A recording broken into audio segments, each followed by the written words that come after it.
Hey, welcome everybody. It's Friday. It is 4 o'clock Pacific. That means it's time for Pathfinder Friday, and I'm excited about today's show.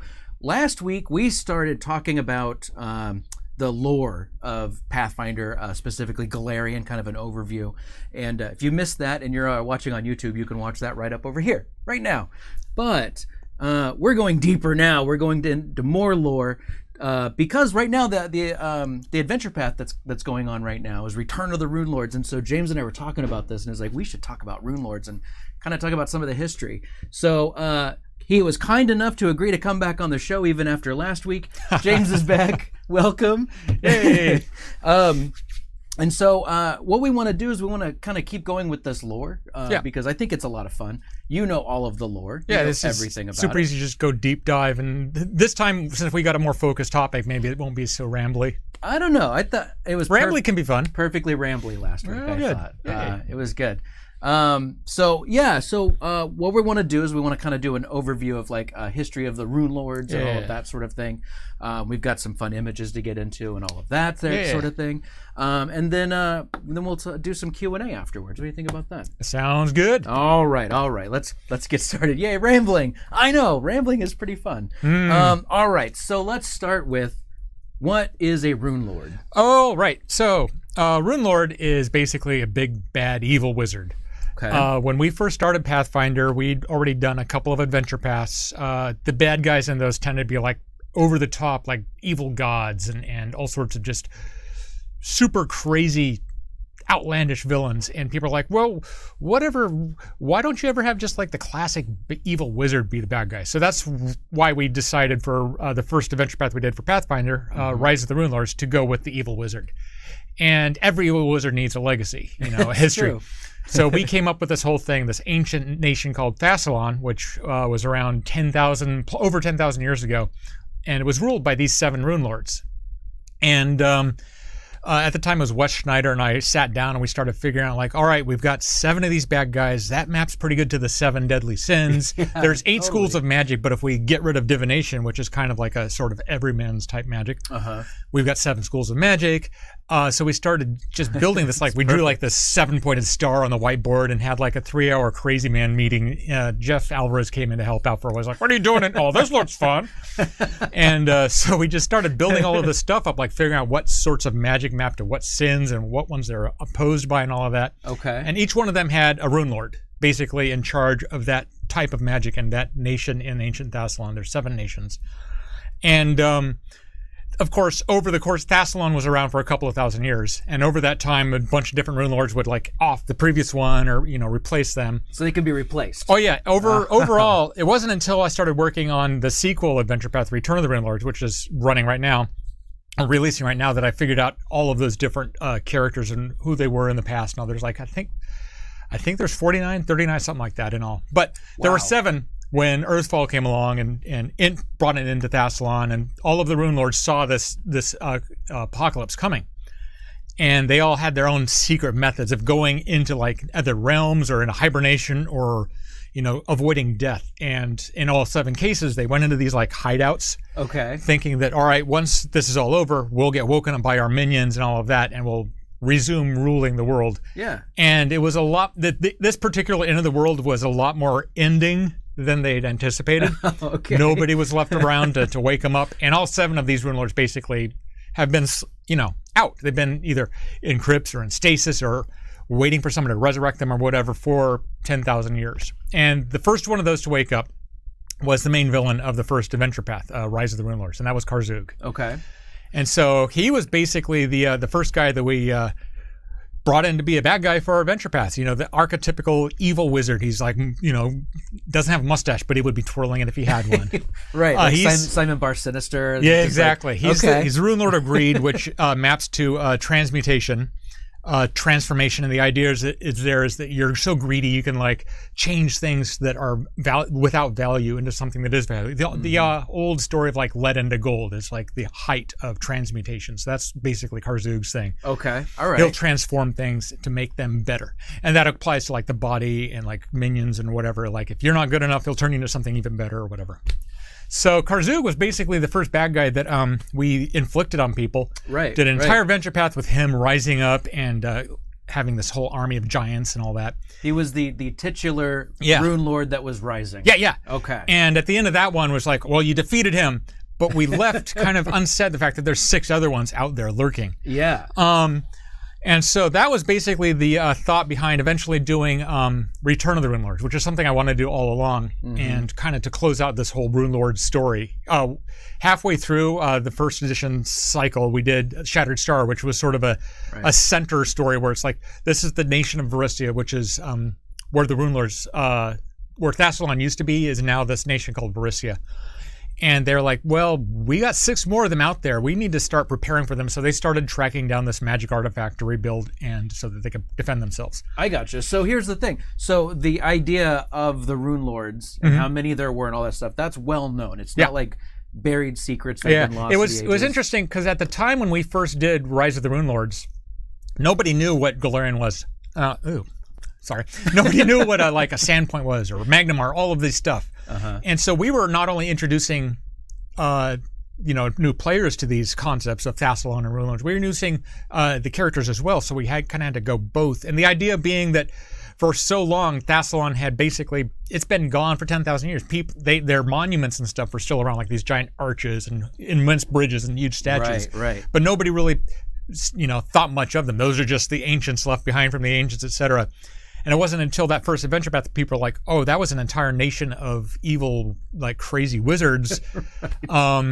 And so at the same time we introduced it in world to the new characters, we introduced it to the world at large, the real world. So okay. All right. So then Karzug comes along. Yep, gets his butt kicked. If you were successful in the campaign, gets his butt kicked. Also, I don't know, there's water down there if you need water. I'm good. Some down there. So just in case. All right. Because the more I talk, the more I need to keep drinking something. If I get water, I can start frothing. And well, that's a different video. Then we'll clip it and it'll be great. Excellent. So that there wasn't a concerted effort where all of them were like, we're all going to rise at this time. No. It's kind of, they're all just kind of doing their own thing. Yeah. Karzug happened to be first. Yeah. He basically was his return basically was triggered by a stone giant wizard who was looking for power and basically bumped into his extra dimensional lair. It's this place called the Eye of Avarice. The Eye of Avarice. And basically woke him up. So fast forward several years, and we get to the closing storyline, Return of the Runelords. And in this one, we're like, we want to tell a story where all of the other Runelords start waking up. And we basically, in the meantime, the Pathfinder Society actually did one story with Runelord Kroon, but we'll get to that in a few minutes. Okay. I've always wanted the main bad wizard for Return of the Runelords to be Elasnist. Elasnist is... So think of, there's 7 Runelords. Karzug is right in the middle of the power band. There's 3 less powerful than Karzug. There's 3 more powerful than Karzug. Okay. Elasnist is one of the more powerful ones, and she and Karzug were back forth warring each other and all that. Okay. Elasnist is the Runelord of Wrath, and that's the magic of evocation. Just fire and lightning and acid and cold, all the stuff that you just burn and crush and destroy. Yeah. She's pretty into that type of stuff. Also pretty into like demons and summoning evil outsiders and stuff like that. The weird thing about that is that since she's all about like in-your-face magic, she's not that into like the subtleties of conjuring and having other things, do the magic for her. Right. She wants to be the one doing this. She's just right there on Front Street. Yeah. Like everything I'm doing is exactly right there. Okay. So she can't actually do conjuration magic, but she has a lot of demons and stuff working for her. So there's this whole element of like she would like recruit people from opposing schools to come help her, or she would like force them to help and stuff like that. Okay. Use occult rituals to bypass these restrictions and so forth. So I'm going to try to avoid too many spoilers in Return of the Runelords. I didn't even think about that until we started talking about this. So I'll try to be pretty quiet about it. But the idea is that Elasnist comes back and she starts messing around with things.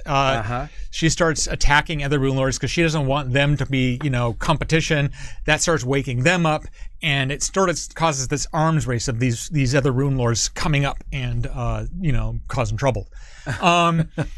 And while at the same point, Elasnist has gotten this device, this magical artifact that allows her to go back in time and change the past. Okay. And so there's this whole element of like she's starting to meddle with time, and that's causing these ripple effects going forward in time. And so throughout the entire adventure path, there's these time traveling type conundrums that your party is faced against. Interesting. Okay. So Elaznist is the main villain. Okay. And the next one after the Elaznist is Kroon. Kroon is the Runelord of Sloth. He's he focuses on conjuration, and the idea there is that if you're into the conjuration magic, you call up other things to do your work for you. You're like, that makes I'll sense. just sit here in my throne and you demons go do that stuff. You devils, bring me a plate of cookies. I like this idea. So the conjuration, servants, they call things servants. to them. Okay. And so he's also, as the Runelord of Sloth, he's also kind of the guy that's like, I don't really want to go out and adventuring or get things done. So he was the weakest of them all. Okay. Which stands to reason. Yeah, because he just wasn't a go-getter. Yeah, exactly. But there was a Pathfinder Society, series of Pathfinder Society adventures back in, I think it was season, I don't even remember. I've lost track of all this stuff. But in which the Pathfinder Society organized play program brought Runelord Kroon in as a villain and defeated him.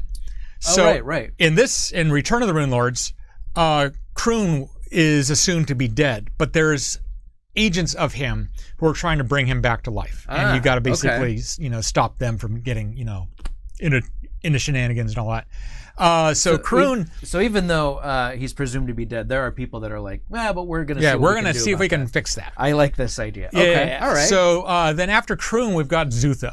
Runelord Uther is a I like Uther. Yeah, he's the Runelord of necromancy. Necromancy is the magic of gluttony, and that's basically like you're hungry for life. Like vampires is the archetypical undead of this matter. Yeah, they're trying to drain your blood, but there's so many other undead that are trying to drain life and drain vitality and basically take it into them, and they never get full. They can never have too much. There's this constant gluttony for life. Eating and eating. And so the idea there was we wanted Uther to be undead, of course, and it makes perfect sense that he'd be a lich because that's the classic evil wizard undead.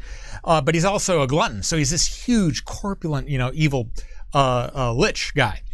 The way that he avoided this whole end of the world is he's a lich. He just put his soul into his phylactery and then split his phylactery up, this evil book, to 3 different areas. And as long as they're out there, no one really knows where he is. But if those 3 books come back together, poof, he's back. Yeah. And so so that's like his followers or whatever, probably. Yeah, exactly. And it's not even his followers. If you're like a wizard who's looking for magic, and you're like, well, this book looks cool, you're unintentionally helping bring him back. So So he's really another. Cool. Okay. He and Kroon are both these Runelords that are like kind of coming back through actions of their cults or their unintentional, worshippers or all sorts of that. So you got to handle those 2 before they can come back. Right. And those are very much a case of now that they're gone. If you can handle the situation before they come back, you're going to save yourself a lot of heartache later on. So, okay, I like this. This is good. Yeah. So thanks for subscribing. I appreciate that. Yeah, it was all of this trying how do I fit all of these Runelords into a 1st level to 20th level adventure path, and not have them all have to appear in the last adventure because they're all like 17th level wizards. They're all super powerful. Yeah. And having it spread out like this, I had to come up with ways to have them come on screen and do things that weren't necessarily fights. So like with Kroon and Uther, with them being sort of already sort of defeated, but their menace is still out there. You stop their less powerful minions. So then let's take a break from the line here that we have of the rest of these. We've gotten through half of them already. Oh, cool. Right? Yeah, we got 3 more. Yeah. So 4 more, 3 more. 3 more. 3 more. Yeah. 3. Anyway, counting. We'll figure this out. Yeah. It's not a big deal. We'll fix it in post. Yeah, they'll never see this part. Cut it out. I can pick my nose. So now, when you talk about someone taking over as the next Runelord and all that kind of stuff, so so if you've got the Runelord of Greed, let's say, then somebody else that is going to take over that, they are already in that same school of magic. Yeah. They know what they're trying for, and it's almost like a I'm going to try for your crown so that I can take over. Yeah. How did they start? Do we know how they started? Yeah, like, it how started did this whole thing come way. about? This actually is a storyline that we covered in the Shattered Star Adventure Path, which is the one that happened between Rise of the Runelords and Return of the Runelords. Right. When Thassalon was first founded, it was founded by a wizard named Xen. Xen was a universalist wizard. He had all the schools of magic under his bailiwick. Okay. But he started developing this alternate sort of form of, like, instead of these 8 schools of magic that you see in the core rulebook, he had these 7 schools of magic. Okay. And they were all associated with these 7 virtues of rule. These are things that if you ruled a nation, this is something that you had to try to have your nation, have. You needed, like, virtues were like charity and zeal and stuff like that. And so his goal was to basically set up a nation along these lines. And he appointed, as it got going, it was like, all right, now I've got an entire nation. I don't want to spend all my time running my nation because I'm a wizard. I want to make stuff. Right. So he appointed 7 governors, 7 Runelords, to run the 7 parts of this nation. Okay. And he basically picked out his best apprentices, followers, friends, and all those, picked them all out and said, you're going to do this, you're going to do this, you're going to do that. And he was kind of in control of all of them. And he would control all of them. But then he retreated from the basic everyday day-to-day rule and went to his wizard tower to do experiments and explore and do stuff like that, leaving the rest of them to run the nation. And of course, he chose bad people. He wasn't a very good judge of character. And of course, all of this went over the course of several decades and stuff. These first 7 Runelords started, they took their virtues of rule and they kind of inverted them and became associated with the 7 sins. Right. Interesting. Okay. And then at a certain point, those 7 Runelords like, we are the ones running this place. We don't need old Xen. Yeah. They get together, they make these rune giants, and they assassinate the guy.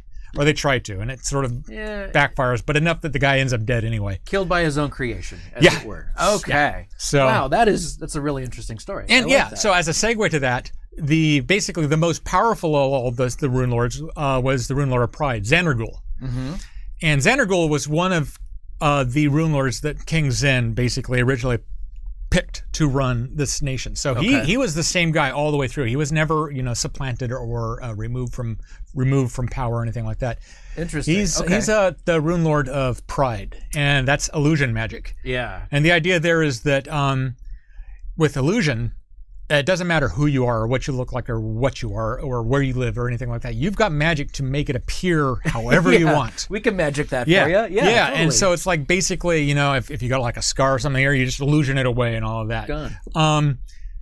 You could approach that from the idea of like transmutation does sort of the same thing, but illusion has got it's a much broader scope and longer lasting. A lot of transmutation effects aren't as long lasting. They're kind of patches, if you will, rather than actual permanent things.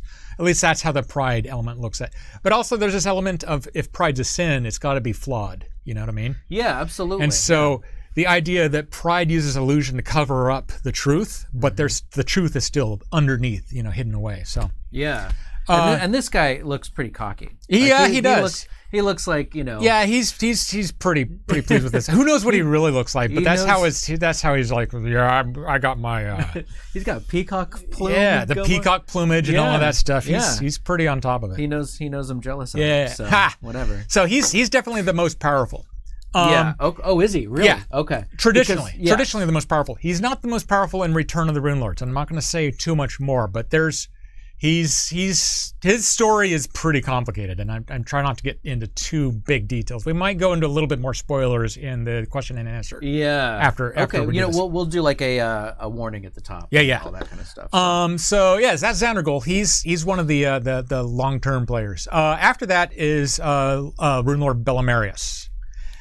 She's like the evil grandma. So, okay. Yeah. That's kind of. I mean, whenever we came up with these, we had these basic ideas like, what is their shtick? Like, Bellamarius is the Runelord of Envy, and that is abjuration magic. And the idea the idea there is that you, as powerful as you may feel, you have this weird kind of hang up inside you that everybody else's magic is better. Right. And their stuff is better. And their towns are better. Right. And their cities and names and everything about them is better. And you just are so envious of them. you want to wreck their magic. Yeah. And so that's what abjuration does, is it destroys other magical effects. That is too perfect. And the idea then is that if you were able to abjure all other magic, yours would be the last one around, and therefore you would be the best. There would be nothing else to be envious about. But you're never going to get there because, obviously. Yeah, she seems like the type of person that would not get along with the other Runelords. No, she does. She's hard to get along with. Are there Runelords that are friends? Where they're like, we're kind of at loggerheads, but they're cool. At times, yeah. Again, remember that Thassalon went over 2,000 some years, and so some they'd have alliances, some would then break alliances, some would team up. For a while, for example, like Elazarus and Xanderghoul were sort of allies, but that was not really. I mean, he was like, "Oh, you're my buddy. Yeah, we're friends." It's like, no, not really. Come on. And then other times, like Karzug and Elazarus were full on. They never even pretend. They were always at full on war. Bella Marius is one of the more interesting ones because she's the second least powerful. Kroon's the only one that's less powerful than her. So she's always kind of like been this, frustrated bottom of the barrel in the power mongering tree, but she's still a badass. She's still high level wizard, you just don't want to mess with her. She'll you don't want that grandma exterior to no, I know she's a mean grandma. She's the kind that would like maybe bake a really delicious pie, but your friends are in that pie. Yeah. So. And maybe they're poison. Yeah, exactly. And then finally, after Bella Marius, we got Runelord Sortion. And Sortion is enchantment, which is the sin of lust. Yeah. And when we first came up with it, was 10, 12 years ago. A lot of stuff has changed at that time. At that time, it's like, let's have this really sexy woman be the Runelord of Lust. And I think if we'd done it today, we probably would have flipped that on its head and have it be a guy. Yeah. Maybe have Xanderghoul be the Runelord of Lust, and maybe Sortion be the Runelord of Pride or something like that. But one of the things I wanted to do with Return of the Runelords was kind of look into that. And with Sortion's new look that we have for her, it's more conservative. She's still very beautiful and very, confident and all of that, but it's a lot more conservative. It's not all like there's not a lot of skin showing. And I really like what the artist came up with for her new look. I'm seeing in the chat, Steve Geddes and some other folks are talking about how awesome the artwork is. Yeah, the artwork is amazing. Absolutely nailed. It is so I awesome. forget her name. Now I look like a chump because I don't remember the artist's name. Anyway, I tried to find it when I was gathering all the art. I tried to find their names. So Sortion basically as lust magic is enchantment, and that's basically the sort of like the charming voice, like charm person and dominating people and like mind control and stuff like that. Using temptation to control other people is kind of the way that all works out. Right. Sortion is pretty much about on par with Xanderghoul. She's another one of the Runelords that's been around the entire time. She's super, super powerful. One of the original 7. One of the original 7, yeah. And one of the things to go along with the fact that we've revised her outfit to be less salacious, it started me thinking about like, well, if she's been around for like 2,000 years doing her thing as the Runelord of Lust, and then 10,000 years shut away in her little demi-plane where in some cases the Runelords were conscious, some cases they were out of it, unconscious. I like the idea of Sortion being on and off like awake the whole time. And 12,000 years is a long time to get bored of your thing, Yeah, absolutely. So she comes back, and there's an element in Return of the Runelords. Again, I'm trying to be a little bit vague, but she's kind of she's over it. She's over the whole enchantment thing, over that whole scene. She's seeing Karzug come back and get his butt kicked. She's seeing Kroon come back and get his butt kicked. She's seeing all of these different, her contemporaries have come back and have tried to do the same thing they were doing, and has failed time and time again because heroes come along and say, nope, not in our world. And so Sortion is in a lot of ways the wisest and the most intelligent of them. She sees this and she knows, if I'm going to come back and just kind of like evil wizard myself a new nation. Right. I'm going to get the entire world after me.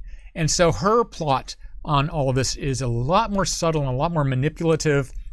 Whether or not she's actually an ally to the party or like a whatever is kind of, it's very complicated, and there's a lot of stuff that gets into it in the adventure path. I'm not trying to spoil too much, but she's not necessarily one you're going to fight.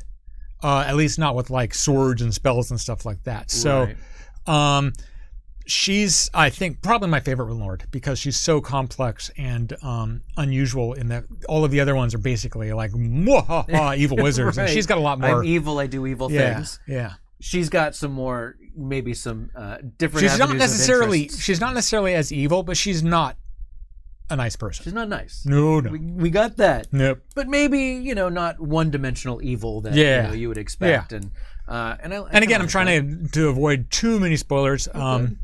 Check out Return of the Runelords. Her stories is really one of the ones that plays out over several adventure paths as well. So nice. And I know that we've got 1 through 4 is available now. Yeah, I think 5 is just now coming. It's got to be coming along soon. It's coming out right now. I think some of the advanced PDFs are out anyway. Okay. So one thing that I'd also mentioned earlier is that Elasmus had been meddling with time stuff back in time, and right. by the point you get to the last adventure, your party of characters are like 18th level, and you've figured out that Elasmus has gone back in time and has broken the timeline.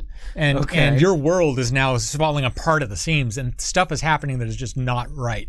And you can't go back and fix these things. I'm not going to, again, get into details, but it's bad. There's CR30 creatures stomping around on your home wow. So, yeah. That's fun. Yeah, no, yeah. So the last adventure is really the time travel adventure, where your characters are going back in time to ancient Thassalon, to these different sites where Elasmus has caused problems, and you're trying to fix them. It's really pretty tightly scripted. There's just you're not going back in time, and we're not saying your party can go back in time and just run amok and change everything. It's really pretty tightly controlled, and I wanted to have this also show why time travel doesn't happen all the time. It's super dangerous. There's a lot of really powerful, dangerous things that start happening when you start time traveling. Yeah. But from a narrative standpoint, it can get really difficult. It's the thing is that keep everything organized. Yeah, because if you do too much back in time, all of the stuff that we published, throw it out. Yeah. Right? Lost. Yeah, it's looking at you, Lost. Second mention of Lost. That's right. 2 weeks. Got a theme going on. But even though we don't have a lot of wide open stuff going on there, we wanted to give longtime readers and fans of Thassalon and all that, we wanted to give them something special to check out. And we've got this map of ancient Thassalon. We've never before published an actual map of the way the world looked at that point. And so is this is kind of a premiere of this? I think it might be at the premiere. We may have shown this map off here and there. It's one of the poster maps in the Adventure Paths supplements, the Return of the Runelords map folio. It appears not as a poster, but as a full-page map in this adventure. Oh, nice. There's not a lot of additional information about it, but if you want to throw it up on this, beautiful. I love this. It's really cool. It is a great map. I mean, people who are used to the map of Varisia will be able to sort of see some of this familiar outlines and stuff like that, but the coastline is completely different. It was fun. We threw in a bunch of little points of interest type things in there. All of them some of them are things you'll recognize, like the Cipher Gate. Irespan is fully fun. There's that whole bridge going down from Hollow Mountain all the way down to where Magnamar ended up. Yeah, there's new things that we've mentioned once, like Ygrath's Pier. I think we mentioned one time. And that's all we've ever said about it in the very first Pathfinder Adventure Path. Yeah. Never said anything else about it. So we made sure to put that in there, down in the lower center part of the map, sticking off into the ocean is Ygrath's Pier. Yeah, I'm leaving it up a little bit longer so people can. Yeah, I'm sure people are grabbing screenshots. It's really cool. Yeah, well, I mean, if they wanted to, they could make a clip of it. Yeah, and, but anyway, so that's forever. It's a gorgeous map. I'm so glad that it's pretty cool. And again, it's going to be one of the poster maps, so you can hang it on your wall or whatever. The Adventure Path doesn't actually go around all these locations a lot in the course of the thing, but it's certainly something that you can use in your home games to explore further Thassalon, or just as a inspiring piece of art. Yeah, absolutely, and it definitely is. I was kind of looking just at the map itself, kind of zooming in, because I have to do a lot of image manipulation to these things to get them up on our through OBS and everything. So I was just kind of checking it out, and next thing you know, it was 10 minutes later. Yeah, there's a lot of different things that you can figure out. And so it was a fun one to create. Yeah, it's a great map. I really like it. So we've already hit a half hour. Yay! We did that. Wow, we did that pretty well. We are knocking that one out the park. That was great. So let me do a goodbye for the YouTube folks, and then we'll do some Q&A with people. Sounds great. Or we'll just chat. Doesn't even need to be a Q&A. We'll just talk about stuff. So anyway, let's do this right there. All right. Thank you so much for joining us. I hope you learned a lot about the Runelords. I know I did. There was a lot of stuff that I didn't find, that I didn't know about, and now I do. So if you'd like to know more, we've got last week's show was starting kind of the Pathfinder lore. We did an overview of Golarion. And also you can check out the adventure paths that are out right now. There's the Return of the Runelord, starting with Roderick. The Secret of Roderick's Cove is the first one to kick off that whole thing. And the link for that is right up over there in a card that I made happen that you don't even see just yet, but you will. And so, if you'd like to be a part of the Q&A that we're getting ready to start right now, join us every Friday at 4 p.m. Pacific. We're going to be doing the show, and then after the show's done, we talk to the chat and we have a good time. So, in the meantime, thanks so much for joining us, and for Paizo and for James Jacobs, and for me, I'm your old buddy Dan. Thank you so much for joining us. We will see you next time. Bye. Bye.